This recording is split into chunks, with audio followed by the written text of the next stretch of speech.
BPSC शिक्षक बहाली में इतना ज्यादा धांधली हुआ है कि कुछ कहने की बात नहीं। पूरे दुनिया में सबसे ज्यादा अगर कह लीजिए गड़बड़ी करके रिजल्ट जारी किया गया तो वह है बीपीएससी से शिक्षक बनाने की यह प्रक्रिया।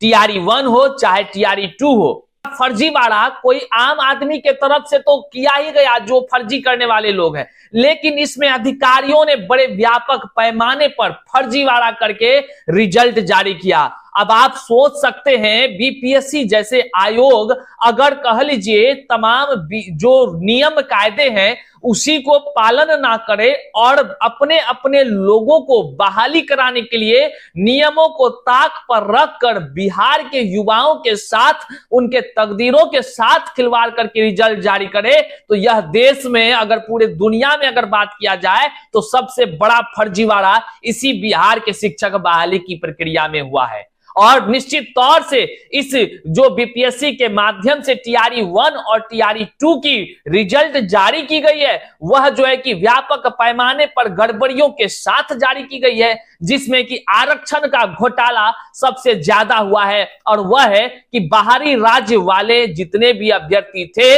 उसमें उन लोगों को आरक्षण दे करके बिहार के आरक्षण वाले सीटों पर बहाली कर दी गई। हैरान करने वाली ये बातें हैं और अखबार के माध्यम से भी आप वो बातों को आप जान सकेंगे, देख सकेंगे, स्पष्ट हो गई है। क्या इस प्रकार से शिक्षक बहाली की प्रक्रिया को जो बीपीएससी ने संपूर्ण कराया है क्या वह कह लीजिए तो एक जो है कि संवैधानिक रूप से सही है? बिल्कुल कतई ये सही नहीं है। तमाम संशोधन उसके बाद ज्यादातर जो है कि अपने लोगों का चयन करना, अपने लोगों का जिक्र इसलिए हम कर रहे हैं क्योंकि यहां कहीं ना कहीं अगर नियमों को ताक पर रखकर रिजल्ट जारी किया गया है इसका मतलब है कि वह साठ गांठ करके अपने लोगों की बहाली कराने के लिए नियमों की धज्जियां उड़ाया है और बिहार की जनता, बिहार की सरकार को मूर्ख बनाने का काम किया है। वैसे अधिकारियों को जेल जाना चाहिए, वैसे अधिकारियों पर कानूनी कार्रवाई होनी चाहिए। और साथ ही साथ ऐसे रिजल्ट का क्या मायने, ऐसे रिजल्ट का क्या मायने जब इसमें व्यापक पैमाने पर गड़बड़ी ही हुआ है। आप सोच रहे होंगे आप क्यों ऐसा बात बोल रहे हैं, तो यह रिजल्ट जो है बीपीएससी टीआरई 1 और टीआरई 2 बिल्कुल रद्द होनी चाहिए और फिर से नियमों के आकलन कर अच्छे से अधिकारियों को पढ़ने की जरूरत है। नियमों को पढ़कर फिर से रिजल्ट जारी करनी चाहिए, यह सबसे बड़ी युवाओं की मांग है। आइए हम विस्तार से बताते हैं। उससे पहले नमस्कार, मैं हूं हरे कृष्ण प्रकाश और आप देख रहे हैं साहित्य आजकल। साहित्य आजकल के इस चैनल पर नए हैं तो सब्सक्राइब कर लीजिएगा और अपने तमाम साथियों तक साझा कर दीजिएगा। साहित्य आजकल का मतलब ही है वह सच्चाई जो जाननी आपके लिए है बेहद आवश्यक। करते हैं सीधे मुद्दे की बात। देखिए अभी आपको देखने को जो मिल रहा है एक अखबार यहां सामने, इसमें क्या लिखा हुआ है पहले समझिए। हिंदी विषय में दिव्यांग कोटि, आप समझ रहे हैं, एक होते हैं सामान्य वर्ग, एक होते हैं दिव्यांग वर्ग। अब आप अपने मन के भावों को एक दिव्यांग अभ्यर्थी होने का सोच करके तब आप इस खबर को पढ़िएगा, आपकी रूह कांप जाएगी और मन करेगा कि ऐसे अधिकारियों को कानूनी किस रूप से कानून का सजा मिले, जितना ज्यादा से ज्यादा मिले वह भी कम नजर आएगा आपको। साथियों अगर आप अपने आप को आप समझिएगा कि आप एक दिव्यांग अभ्यर्थी की जगह खड़े होकर देखिए तो उनके साथ देखिए कितना बड़ा खिलवाड़ है, कितना बड़ा खिलवाड़ है। ये अशोभनीय है, एकदम अशोभनीय है कह लीजिए। तो देखिए आप यहां पर कि हिंदी विषय में दिव्यांग कोटि के तहत कुल 43 में से राज्य से सिर्फ 8 अभ्यर्थी सफल हुए हैं। बीपीएससी शिक्षक बहाली की असलियत ये जानिए आप, और ये बीपीएससी के अधिकारियों के तरफ से हुआ है।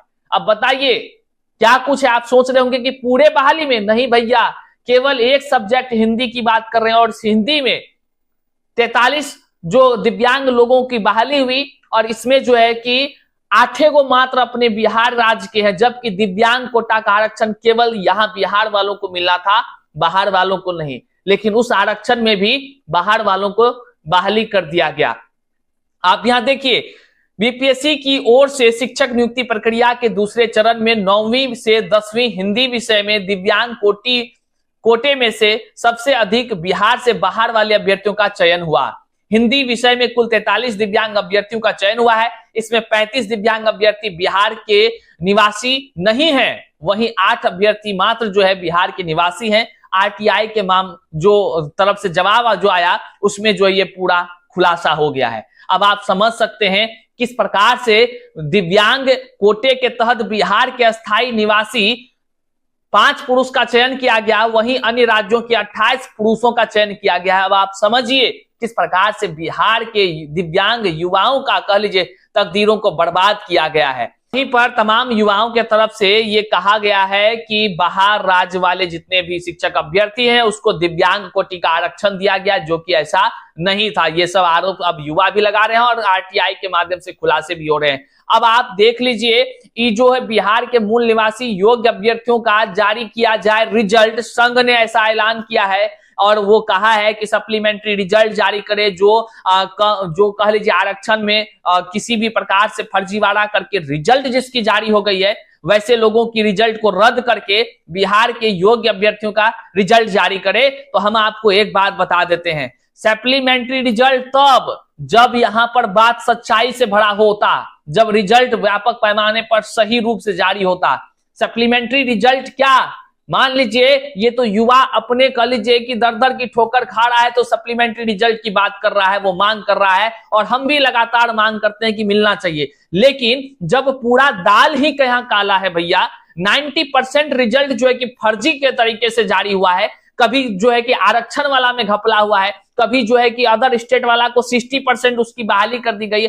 तमाम व्यापक पैमाने पर संशोधन कह लीजिए तो खिलवाड़ इतना ज्यादा हुआ है, तो क्यों ऐसे रिजल्ट का कोई औचित्य ही नहीं बनता है। बीपीएससी टीआरई 1-2 की रिजल्ट को रद्द करके फिर से जो है कि अवलोकन करके नियम कायदों के अनुसार रिजल्ट जारी करनी चाहिए, तो तमाम शिक्षक अभ्यर्थी जितने योग्य हैं उस सब की कह लीजिए नियुक्ति हो जाएगी, अगर इस तरह से फर्जीवाड़ा ये लोग नहीं करते तो। अब यहां देख लीजिए क्या है भैया, दूसरा क्या है कि शिक्षक बहाली दूसरे राज्यों की महिलाओं को दिया गया आरक्षण का लाभ, जाएगी नौकरी। अब देखिए नौकरी जाने की भी बात तो तय है भैया, जाएगी, हाईकोर्ट का फैसला आपने सुना है।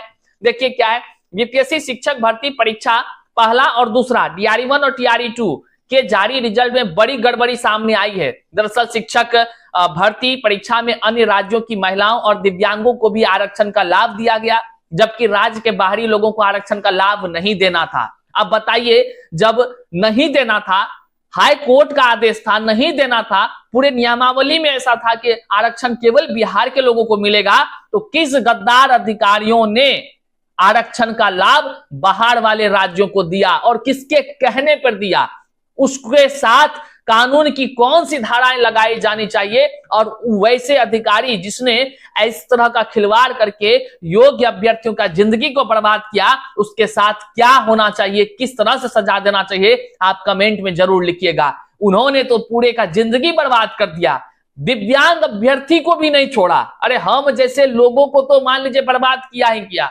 दिव्यांग साथी के तकदीरों पर भैया एक तो भगवान के तरफ से कह लीजिए पहले से उनके पास पीड़ा है, उसके बाद इन गद्दार अधिकारियों की वजह से जो है कि उनका जीना हराम हो गया। बताइए, दर दर की ठोकरें खा रहे हैं। आखिर ऐसे अन्याय क्यों हम बिहार के तमाम युवाओं को जो है मूर्ख बनाने का जो है कि काम किया जा रहा है, किस हिसाब से जो है कि नियमों को ताक पर रख करके रिजल्ट जारी कर दी जा रही है और बीपीएससी से लोगों को शिक्षक बना दिया जा रहा है। अगर इस तरह की रिजल्ट जारी करके ही शिक्षक बनाना है तो लालत है ऐसे अधिकारियों पर और ऐसे अधिकारी के बहाली होने पर।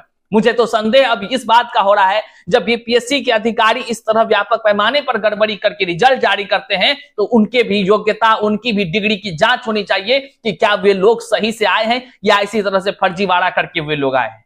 ये तो बड़ा सवाल उठता है और निश्चित तौर से कानूनी कार्रवाई उन लोगों पर होनी चाहिए जिसने तमाम युवाओं को बैन करने का काम किया था। वैसे अधिकारियों को अब जो है कि उनको आजीवन कारावास होनी चाहिए, क्योंकि योग्य युवाओं के तकदीरों के साथ खिलवाड़ किया है, वह भी नियम कायदों को ताक पर रखकर। अब आगे देखिए क्या है, आरक्षण का लाभ जो है कि केवल बिहार के लोगों को मिलना चाहिए, जबकि राज्य के बाहरी लोगों को आरक्षण का लाभ नहीं देना था। अब इसके लेकर शिकायतें सामने आई हैं। दूसरे राज्यों के शिक्षक अभ्यर्थियों को सीटेट में 90 अंक से कम रहने पर भी नौकरी मिल गई है, 90 अंक से कम रहने पर नौकरी मिल गया है। साथ ही दूसरे राज्यों के दिव्यांग अभ्यर्थियों को आरक्षण का लाभ मिल गया है। अब मामला सामने आने पर सभी डीपीओ स्थापना को जांच करने का कहा गया है। औरंगाबाद जिला शुरू से ही अपने स्तर पर जांच कर रहा था, वहां लगातार कई लोगों को नौकरी से निकालने का सिलसिला जारी है। औरंगाबाद ने सोमवार को भी 6ठी से 8वीं कक्षा के 10 शिक्षकों की सूची जारी किया है जो बिहार राज्य के निवासी नहीं हैं। राज्य के बाहर के निवासी को आरक्षण का लाभ नहीं मिल सकता है, ये तमाम चीजें कही जा रही है। लेकिन अब तमाम युवा जो है इस तरह से फर्जीवाड़ा करके बिहार में शिक्षक बहाली का जो रिजल्ट जारी हुआ है, चाहे बीपीएससी टीआरई 1 हो चाहे टीआरई 2 हो, तो निश्चित तौर से इस रिजल्ट के माध्यम से जो है कि शिक्षा विभाग को भी बड़ा चूना लग रहा है और कह लीजिए तो शिक्षा विभाग की जो है कि तौहीन हो रही है, तौहीन किया जा रहा है। और बिहार के शिक्षा विभाग की तरफ से जहां पर जो है कि कह लीजिए बिहार में गुणवत्तापूर्ण शिक्षा बहाल करने के लिए दिन रात एक किया जा रहा है, बड़ी साजिश रच करके कह लीजिए बीपीएससी ने जानबूझकर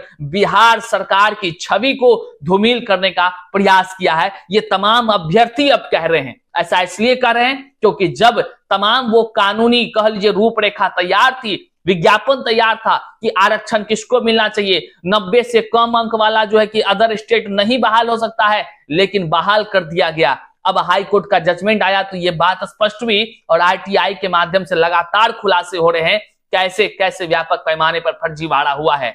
तो निश्चित तौर से बीपीएससी टीआरई 1 और 2 की रिजल्ट को रद्द करके अब युवाओं की यही मांग है, बीपीएससी टीआरई 1-2 की रिजल्ट को रद्द करके फिर से संशोधित रिजल्ट जारी करे और जितने भी नियम कायदे हैं उसके अनुरूप जारी करे, नहीं तो युवा चुप नहीं बैठेगा क्योंकि यह अन्याय है, सरासर योग्य अभ्यर्थियों के साथ अन्याय किया गया है। आप तमाम जितने भी शिक्षक अभ्यर्थी हैं इस वीडियो को देख रहे हैं तो जन जन तक सच्चाई को फैला दीजिए, साझा कर दीजिए, ताकि इस तरह जितने भी लोग ये सोच रहे हैं कि वो बच जाएंगे तो वो बच नहीं सकते हैं, वो बच नहीं सकते हैं। और औरंगाबाद जिला के जो डीपीओ है वहां से जो लगातार कार्रवाई हो रही है, क्या केवल एक ही जिला के अधिकारी लगातार जांच करे और अन्य जिला वाला चुपचाप बैठकर क्या कर रहा है, जबकि नोटिस तो सबको गया है। अब वह दिन दूर नहीं, वैसे सभी अधिकारी के तरफ से सभी जिलों के तरफ से अब नोटिस जारी शुरू हो जाएगा। हाल ही में आपको देखने को मिलेगा दरभंगा का, क्योंकि वहां भी ये कानूनी प्रक्रियाएं शुरू हो गई है और बहरहाल सब जिलों से अब लेटर निकलेगा और आपको पता चलेगा देखिए कितना फर्जीवाड़ा करके शामिल हुआ था अभ्यर्थी। वीडियो को जन जन तक साझा कीजिए, मिलते हैं फिर से नई जानकारी के साथ, तब तक के लिए जय हिंद साथियों।